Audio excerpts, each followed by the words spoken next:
Welcome to another session of learning expansions. I hope you have gone through all the formulas for the identities for squares and cubes. Now here are some questions where it's a little bit tricky and you need to know how to manipulate the formulas to find this. So here I have the first question. If a squared plus b squared plus c squared is 40 and ab plus bc plus ca is 12, I need to find this. So the hint would be I just need to square this. So what I would do is I will find out what is the square of a plus b plus c the whole square. So according to the formula, let me say this is my a. So I'll have a plus b the whole squared plus 2 times a plus b multiplied by c plus c squared. So this becomes a squared plus b squared. Let me collect this plus c squared here. I would have a plus 2ab term here plus 2ac plus 2bc, right? So I am going to substitute the values for this. A squared plus b squared plus c squared is given to be 40. So here I have 40 and you would see that this becomes 2 times ab plus 2ac plus bc. All right, this one you don't have a 2 here, it's just AC. So AB plus AC plus BC is 12. So this becomes 40 plus 2 times 12. And 2 times 12 is 64. So I get this to be 40 plus 24, which is nothing but 64. Hence, A plus B plus C is nothing but the square root of 64. And I've always told you that whenever you have the square root, you always need to put the plus or minus. That is always mandatory unless it is a question where you are having word problems and like example length and all, length cannot be negative, then you could reject the negative values.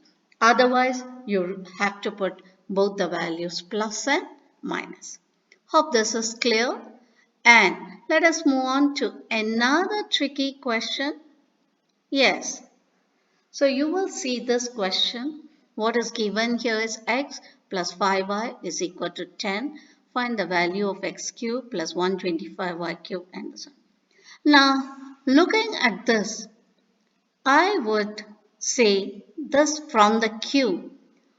I need to cube this given value. If I cube, probably I would get this. So let me check if I cube this, what I'm going to get. So x plus 5y is equal to 10. I'm cubing on both sides, all right, by cubing.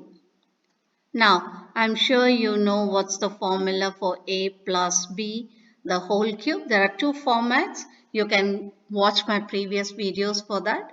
So, I would use this format x cube plus 5y the whole cube plus 3ab. My a is x, b is 5y and bracket x plus 5y. X plus 5y and 10 cube is nothing but 1000. Alright, so let's manipulate this. This is x cube plus, if I evaluate this 5y times 5y, it becomes 125y cube. Yes, so you see, I've got this term, I have got this term. I have 1000 also here. If I bring it to this side, it becomes minus 1000. So I'm slowly approaching to the answer. Now plus 3 times 5 is 15 xy and x plus 5y is given to be 10. So don't go and expand because I already know this value is 10. And let me bring this to the other side. Minus 1000 is equal to 0. So x cube plus 125 y cube plus 150 xy minus 1000. The value is going to be 0. And that is what we need. So the value of x cube plus this one is 0. So it's that simple if you know what is the trick behind this identity. So stay tuned for another session of learning maths where you will find it enjoyable and hope you can find some more questions of this type in your textbook and try them out. Do drop your comments if you have any issues or any questions which you would like to be solved. Thank you very much.